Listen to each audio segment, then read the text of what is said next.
Donc délégation bi nga xamante ne moo ñëw accueillir madame le maire Justine Manga bi nga xamante ne également tàcc nañ ko bu baax a baax madame le maire waaw waaw madame le maire région bi nga xam ne moo amul bépp jigéen di daal Casamance bokk pour fédération bi nga xam ne mu taxawal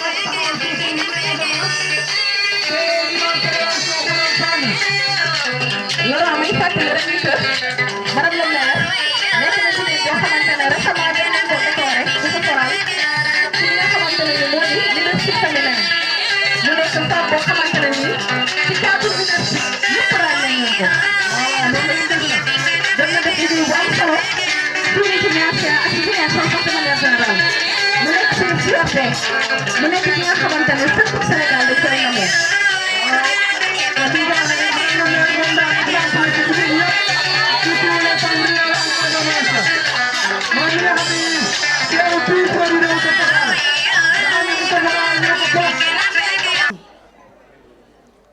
maa ngi nuyu sama jigéen ñi sama morom mi maa ngi leen di nuyu sama morom mi maa ngi leen di nuyu leen ne vraiment kontaan naa leen ne yal nañ yàlla jàppale ñun ñëpp yal nañ ko paase ak jàmm ak salaam di gërëm képp koo xamante ne bàyyi nga sa kër ñëw bu Touba ndax sargal jour bu mag bi tey yal na la yàlla sàmm ñun ñëpp ma dellu si maa ngi nuyu monsieur le sous-préfet de l'arrondissement de Niaguis may nuyu monsieur le maire de Boutoupa may nuyu aussi mon chef du village ak le collègue des chefs du village de la commune de Boutoupa Camaracounda di nuyu aussi madame la maire de Niassia mooy nuyu ñëpp ñoo xamante ne ñu moom projet bi ba lii taxaw tey mooy nuyu waa téeméer yoon Ousso-Foral maa ngi leen nuyu di la gërëm di la sant mënuma jeexal lépp loo xamante ne tey Ousso-Foral danga ko def parce que monsieur le maire jaar na ci ba pare grâce à Ousso-Foral aujourd'hui on a retrouvé nos villages 24 villages yoo xamante ne ñu ngi biir la commune de Boutoupa Camaracounda loolu rek sant la merci beaucoup monsieur des hauts cadres de Ousso-Foral, monsieur les invités ici présents, monsieur le maire de la commune et ses conseillers, chers collègues de la plateforme des femmes, mais soyez les bienvenus en cette journée d'octobre rose qui n'est qu'un prétexte. Ousso-Foral, dans son souci de mettre à l'aise la gente féminine, a choisi la journée du 14 octobre 2025 pour faire une consultation gratuite, ce qui me fait dire que lorsque la femme se porte bien, c'est toute la famille qui est heureuse. À cette occasion, la population, par ma voix, vous dit encore merci pour le joyeux qui donne une autonomie à la femme. Je veux parler de ce siège flambant neuf destiné aux femmes, outil indispensable pour un développement rural. Ousso-Foral, Abarka, Baran. Ousso-Foral ne s'arrête pas là. Dans sa vision éclairée du développement, Ousso-Foral dédie une journée internationale à la femme rurale que nous célébrons aujourd'hui à Boutoupa Camaracounda. Ce qui me fait dire que la femme est au début et à la fin du développement. Soyez fiers de m'entendre dire Musolu be farolto, Musolu be ulokono. Je ne serai terminé sans tirer le chapeau de Ablaye Diatta et Tidjane Diédhiou pour leur dévouement à la cause féminine. Vive la femme rurale, vive Ousso-Foral. En ce jour consacré à la femme rurale,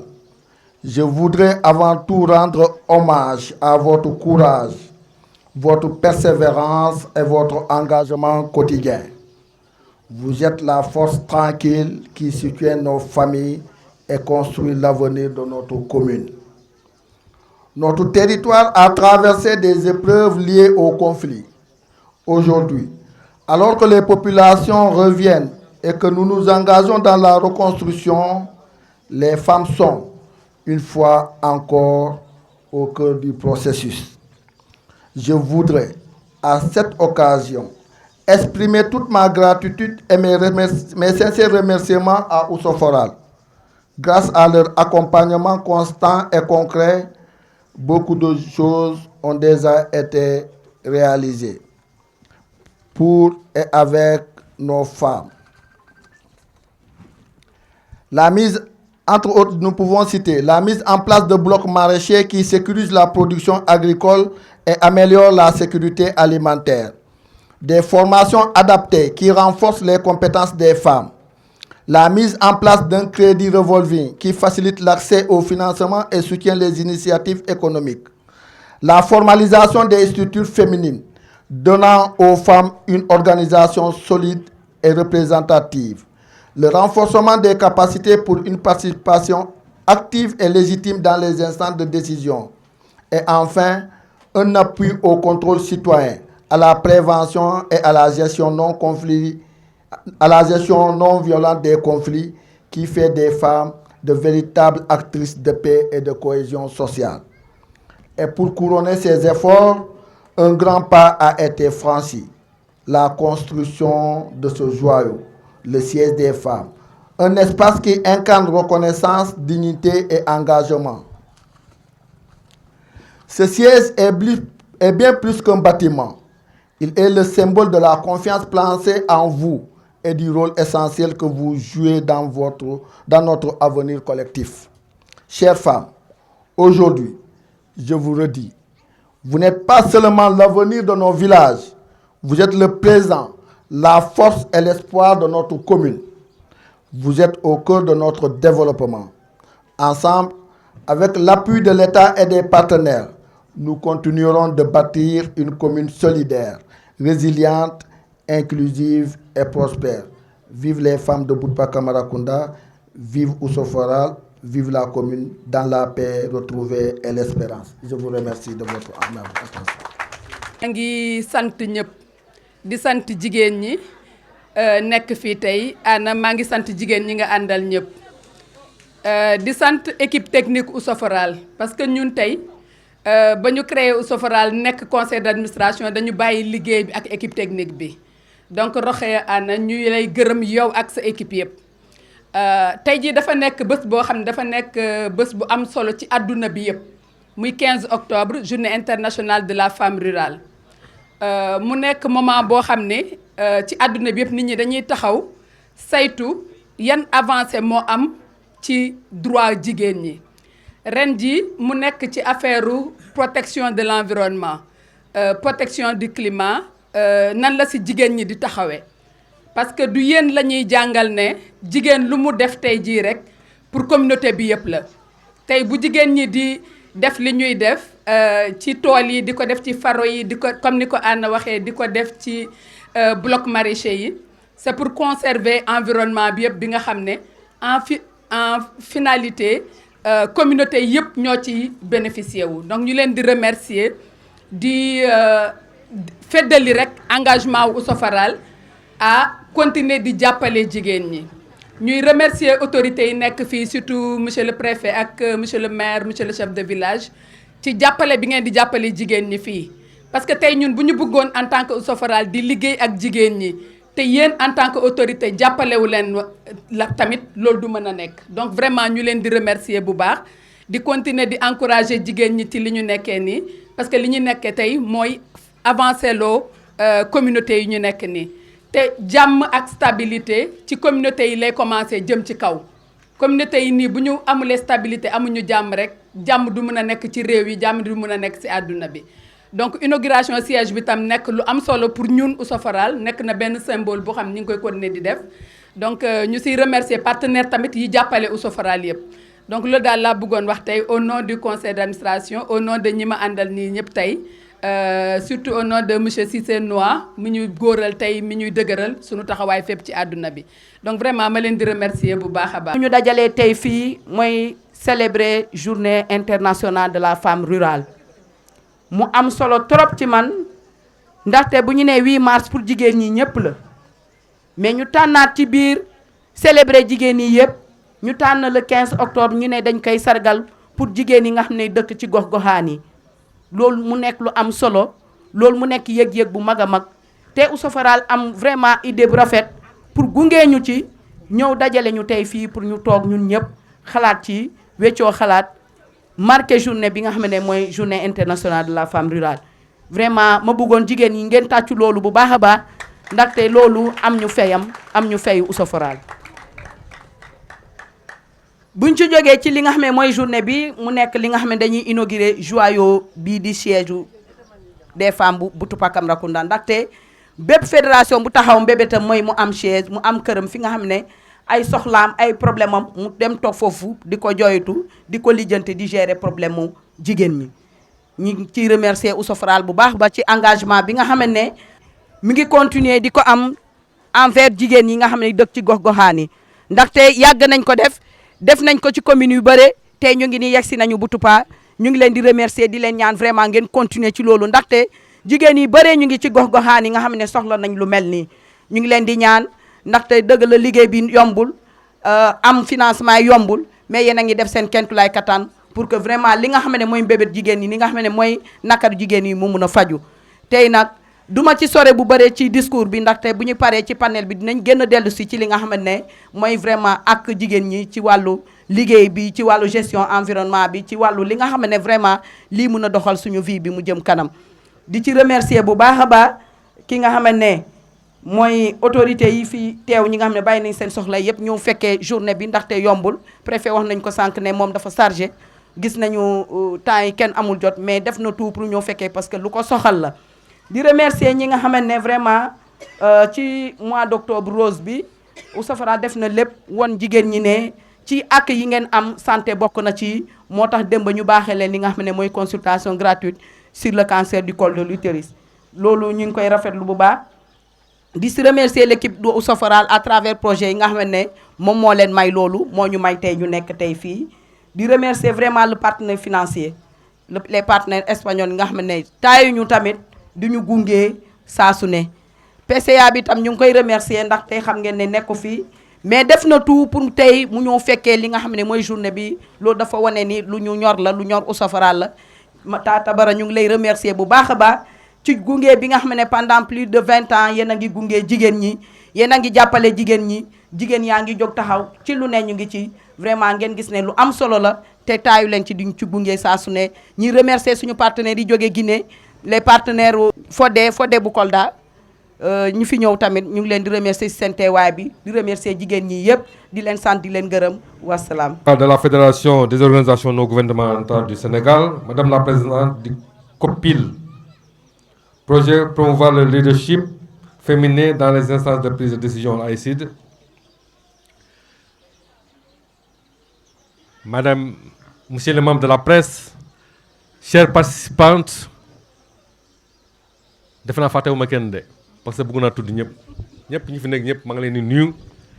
di leen sant di leen gërëm seen teewaay. Allez, je crois que ce serait très difficile de faire un discours, loin s'en faut, mais je voudrais tout simplement encore réitérer tous mes encouragements et mes remerciements, particulièrement à monsieur le maire de la commune de Boutoupa Camaracounda, pour son leadership, pour sa clairvoyance à mener cette commune vers le développement. Et je crois que vous en conviendrez avec moi. Je vous félicite encore une fois, monsieur le maire, toutes mes félicitations et tous mes encouragements.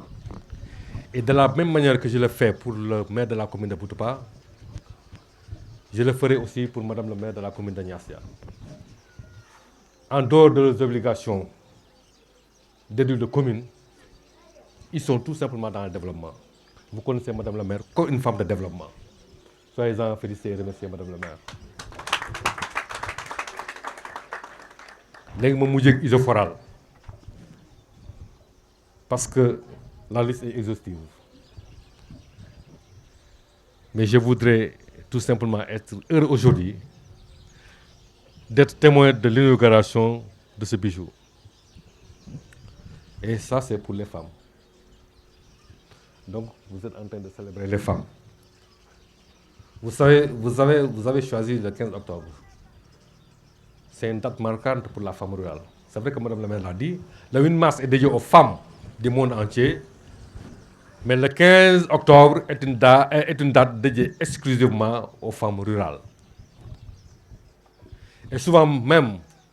depuis la communalisation intégrale, on veut extirper la ruralité du jargon, mais on ne peut pas s'en départir parce qu'il existe. Jigéen ñi nekk ci goxaan yi ah ku leen waxul jaajëf ma xam ni xëy na doo gis walla doo xool walla doo ràññee am na koo wax léegi elles sont meilleures que les hommes et man maa ko wax de man sous-préfet elles sont meilleures que les hommes tey bu kër yi taxawee kër yi bu ñu taxawee xëy na góor mooy génn joxe dépense de mais bu ñu waxee ne tey bu kër yi taxawee c'est grâce à nos braves dames tey boo demee ci fare yeeg tool yi ñëpp loolu moom yaakaar naa ñëpp mën nañu ko seede te loolu mooy dëgg de moo tax yàlla sargal leen suturaal leen te ku yàlla sargal suturaal ñun doomu aadama dañ ko war a sargal suturaal ko. Il s'agira maintenant de promouvoir votre leadership et je crois que c'est ça que Issoufou fait. Si on revient au thème d'aujourd'hui qui va être développé dans le panel qui va suivre, parce que tout simplement, quand on parle de renforcer la résilience climatique, c'est parce qu'il y en a qui sont. Et normalement, à l'heure des changements climatiques, il le faut. Car, comme je l'ai dit tout à l'heure, c'est vous qui occupez la Terre. C'est vous qui occupez la Terre, c'est vous qui occupez les écosystèmes. Et les écosystèmes devront être capables à anticiper, à se préparer et à s'adapter sur les changements climatiques. Et au-delà de renforcer la résilience climatique, forcément aller vers la conservation de la biodiversité. Car c'est même cette biodiversité qui fournit les biens et services essentiels à la vie humaine. Bref, je vais vous dire panel bi, mais je pense que c'est en tout cas, nous, en ce qui nous concerne, en tant qu'autorité administrative, nous avons partagé la journée. Parce que c'est un devoir de vous montrer que c'est important ce que vous faites. C'est un devoir de venir pour accompagner Issoufou, pour leur témoigner toute ma gratitude pour tout ce qu'ils font à l'endroit de nos braves femmes. C'est ce que je soxal sama ñëw tey parce que tamit comme ni ma ko waxoon rek météo na trop mais dama ne xaaral mu métti rek ma daw rek quoi dem bon après on verra. En tout cas, je voudrais, avant de terminer, remercier tout le monde, comme on l'a dit. Et tout à l'heure, je crois qu'avant de continuer, on va vers l'inauguration de ce bijou, comme je disais tantôt. De les sentir de les gagner et de les souhaiter une... Parce que tu as fait là pour rien. De les souhaiter une très bonne fête à travers cette journée internationale de la femme rurale. Je vous remercie de votre attention.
yal nañ ko paase ak jàmm